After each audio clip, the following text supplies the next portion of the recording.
अस्सलाम वालेकुम, नमस्कार, सत श्री अकाल। उम्मीद है आप सब खैरियत से होंगे। दोस्तों, वीडियो शुरू करने से पहले आप लोगों से कहना चाहता हूं कि हमारे चैनल को सब्सक्राइब ज़रूर कर दिया करें। इससे हमें और भी हिम्मत मिलेगी आप लोगों के लिए वीडियो लाने के लिए। दोस्तों, ये कहानी जो आप लोगों के लिए लाए हैं, ये इतनी ख़तरनाक कहानी है कि आप भी सोचने के लिए मजबूर हो जाएंगे कि इंसान इतना हैवान कैसे हो सकता है। दोस्तों, एक लड़की रात के अंधेरे में अकेली अपनी घर के लिए निकलती है। कुछ गुंडे उसे रोक लेते हैं और उससे मारपीट और छेड़खानी करते हैं। इतने में ही एंट्री होती है एक लड़के की, जो उस लड़की को उन गुंडों से बचा लेता है। फिर उस लड़की को उसके घर छोड़ने के लिए बोलता है कि आओ, मैं तुम्हें घर छोड़ देता हूँ, और वो लड़की उसके साथ चली जाती है। बस यहीं से इस लड़की की ज़िंदगी के उल्टे दिन शुरू हो जाते हैं। उसके साथ 40 दिन तक लगातार 100 से ज़्यादा लोगों के द्वारा बलात्कार ही नहीं, बल्कि मेरे पास कोई अल्फाज ही नहीं बन रहे कि मैं तुम्हें कैसे बताऊं कि उस 17 साल की लड़की के साथ कितने ख़तरनाक तरीके से उस पर अत्याचार हुए और उसे मारकर एक प्लास्टिक के ड्राम में सीमेंट से चुन दिया जाता है। दोस्तों, इस कहानी को पूरा देखना। ये कहानी है जुनोको फुरुता की, जिसका जन्म 18 जनवरी 1971 में मिसातो, साइतामा, जापान में होता है। जुनोको फुरुता हाई स्कूल की स्टूडेंट होती है, जो पढ़ाई में बहुत होशियार होती है। जुनोको फुरुता बहुत ही खूबसूरत 17 साल की लड़की, जिसके स्कूल में सब दीवाने होते हैं। हर कोई उससे दोस्ती करना चाहता था, हर कोई उसे पाना चाहता था। जुनोको फुरुता बहुत मेहनती लड़की होती है, जो कि अपना घर चलाने के लिए इलेक्ट्रॉनिक शॉप पर पार्ट टाइम जॉब भी करती है, जिससे कुछ पैसे मिलते हैं जो कि अपने माँ बापों को दे देती थी। जुनोको फुरुता जिस स्कूल में पढ़ती थी, उसी स्कूल में एक लड़का जिसका नाम हिरोशी मियानो भी पढ़ता था। हिरोशी मियानो जुनोको फुरुता पर फिदा हो जाता है। वो कई बार जुनोको फुरुता को प्रपोज करता है, लेकिन वो मना कर देती है। वो हिरोशी मियानो को बिल्कुल भी पसंद नहीं करती थी। दरअसल हिरोशी मियानो एक गैंग है, याकुजा, उसका सदस्य होता है। इसी वजह से सब मियानो से डरते थे। यही वजह थी जुनोको फुरुता की भी, जिसकी वजह से वो इसे पसंद नहीं करती थी। जापान में याकुजा गैंग ऐसा गैंग था जो कि किसी भी लड़की को उठा लिया करता था, किसी से भी पैसे छीन लिया करता था। याकुजा गैंग से हर कोई खौफ खाता था।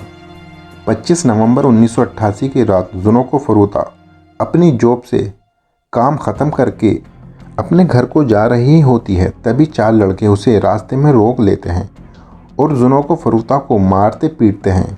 काफ़ी देर हो जाती है इसे परेशान करते हुए। तभी वहाँ हिरोशी मियानो आ जाता है और उन 4 लड़कों को डरा धमकाकर वहाँ से भगा देता है, और फिर जुनोको फुरुता को उठाकर उससे कहता है कि तुम ठीक तो हो, आओ मैं तुम्हें तुम्हारे घर छोड़ आता हूँ।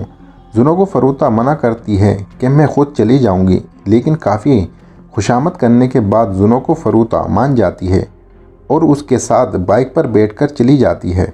हिरोशी मियानो एक घर के पास रुकता है और वो जो 4 लड़के थे वो उसे किडनैप करके एक घर के तहखाने में ले जाते हैं। अब यहाँ से ये कहानी शुरू होती है हैवानियत और क्रूरता की, जिसे सुनकर आपकी रूह कांप जाएगी।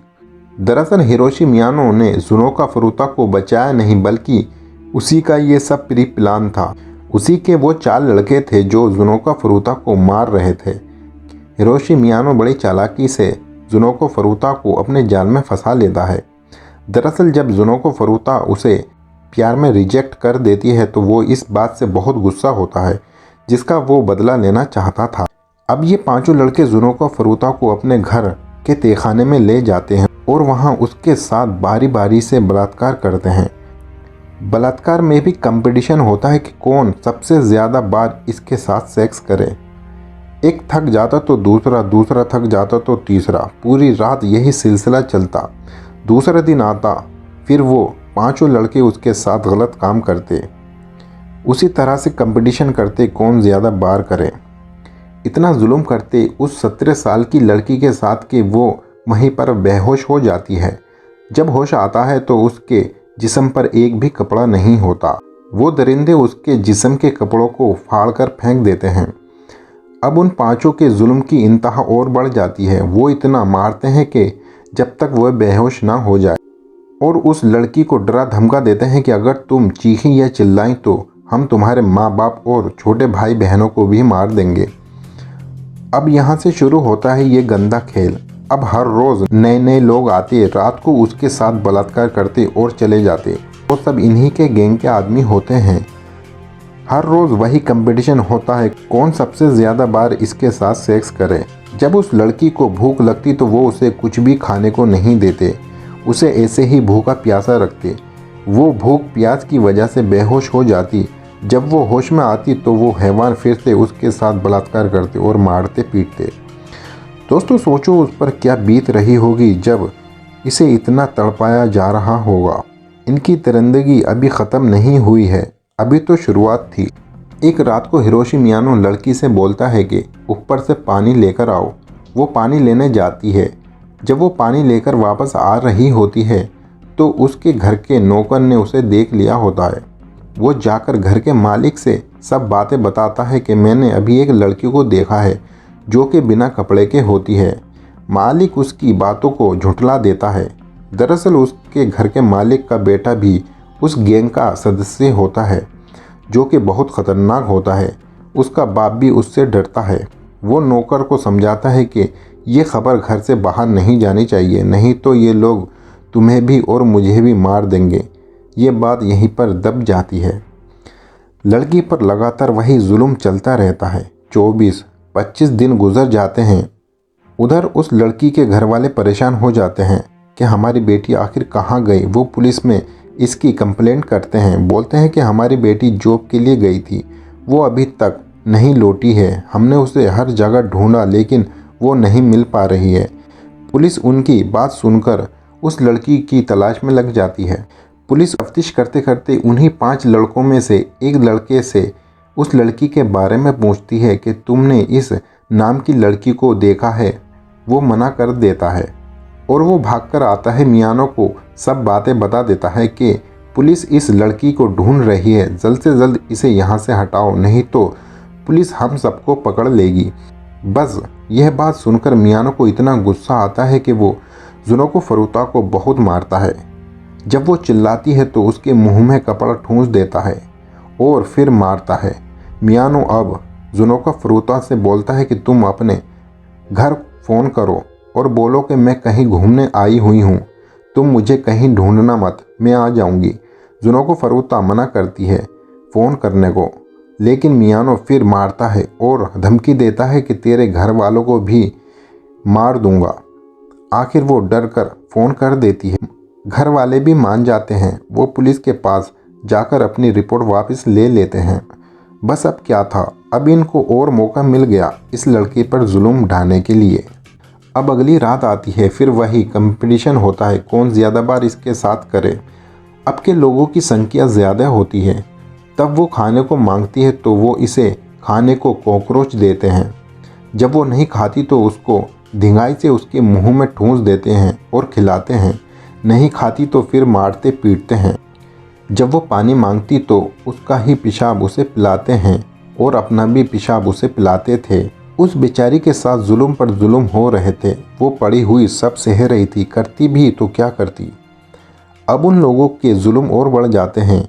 अब उस लड़की की पलकें लाइटर से जला देते हैं और उसे नंगा करके उसके ऊपर मोमबत्ती रख दी जाती है। वो तब तक जलती है जब तक वो पूरी तरह जलकर ख़त्म ना हो जाए। फिर उसके साथ बारी बारी से बलात्कार करते हैं। उस लड़की को नंगी करके उल्टा लटका देते हैं। फिर उसे पंचिंग बैग बनाकर घूंसे मारते हैं और खेलते थे। वो दर्द से तड़पती चिल्लाती, उन्हें कोई फ़र्क नहीं पड़ता। फिर उसे नंगी करते उसे सीधा लिटाकर उसके पेट पर जिम वाला लोहे का डंबल मारते। जब वो तड़पती रोती चिल्लाती तो वो सब बहुत खुश होते। ये सिलसिला लगभग 40 दिनों तक चलता रहा। एक समय आता है, ये लड़के सब नशे में होते हैं। तभी उसका मोबाइल उस लड़की के हाथ लग जाता है। वो पुलिस को कॉल लगा देती है। वो हेलो बोलती ही है, तभी वो फ़ोन छीन लेते हैं। उधर से पुलिस वाले पूछते हैं तो उसमें से एक लड़का बोलता है कि गलती से लग गया होगा। पुलिस फिर भी उसके घर आ जाती है। वहीं उसके घर का मालिक मिलता है। पुलिस उससे उस फ़ोन करने वाले के बारे में पूछती है, लेकिन घर का मालिक बहाना बना देता है। बोलता है, यहाँ हम 3 लोग ही रहते हैं, किसी ने गलती से लगा दिया होगा। पुलिस वहाँ से चली जाती है। एक मौका था जुनो फरूता के पास, वो भी उससे नहीं मिल पाया। आखिर वो करती भी क्या। उस लड़की के जिस्म का कोई हिस्सा ऐसा नहीं था जहाँ चोटों के निशान ज़ख्म ना हो। उसका जिस्म अब पक चुका था। जिस्म के हर हिस्से से मवाद आने लगती है। अब उन लोगों का इस लड़की से मन भर गया था, बस मियानो को छोड़कर। मियानो को उसके साथी समझाते हैं कि अब इसे छोड़ देते हैं, अब इससे मन भर गया है, लेकिन मियानो छोड़ने को तैयार ही नहीं था। मियानो के दिमाग में अब खुराफाती आइडिया आता है, क्यों ना इसके साथ एक खेल खेला जाए, अगर ये जीत गई तो हम इसे छोड़ देंगे। खेल होता है, उसमें जुनो फरूता जीत भी जाती है, लेकिन मियानो को इस बात पर इतना गुस्सा आता है कि उस लड़की पर थोड़ा थोड़ा पेट्रोल डालता और आग लगाता। इस बार पेट्रोल ज़्यादा डालता है और आग लगा देता है। जुनो फरूता की हालत ऐसी थी कि वो तड़प भी नहीं पाई और आधे घंटे में ही वो दम तोड़ देती है। उसकी मौत हो जाती है। अब वो उसकी लाश को ठिकाने लगाते हैं। वो एक पानी का ड्राम लाते हैं। ड्राम में उस लड़की की लाश को डालकर उसमें सीमेंट भरकर उसे चुन देते हैं और एक जगह ले जाकर फेंक देते हैं। फिर से वो सब दोस्त नॉर्मल ज़िंदगी जीने लगते हैं।